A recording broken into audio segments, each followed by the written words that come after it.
Soy Itza López, soy de Nicaragua, soy hija de un catalán con una nicaragüense de San Miguelito. En el 2021 me exilié aquí en Barcelona.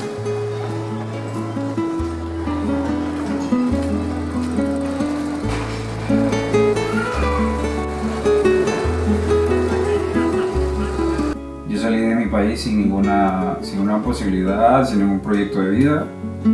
Y estoy aquí, vine aquí, pasé 6 meses deprimido.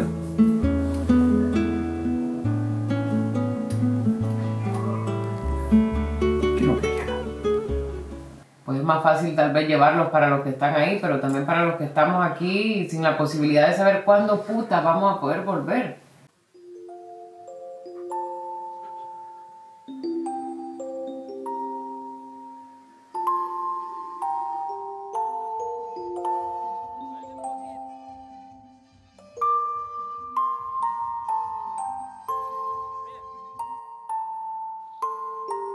Diuen que per narrar bé una història s'ha de fer des de les pròpies ferides, encara que només en quedin crostetes.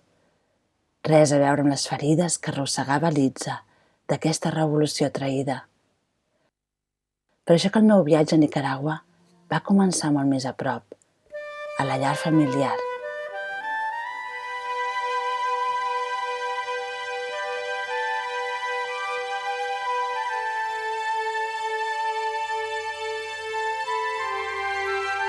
Com es va poder trair aquella revolució popular?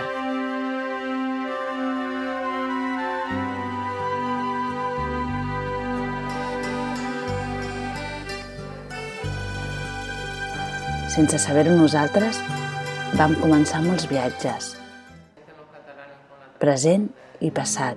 Baja más. Ara.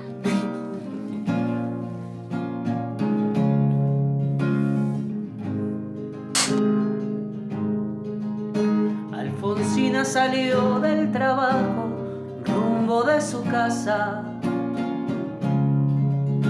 A lo largo escuchaba disparos, preguntó qué pasa.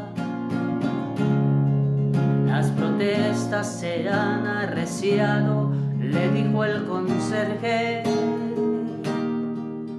Ha salido el estudiantado, no temen su suerte.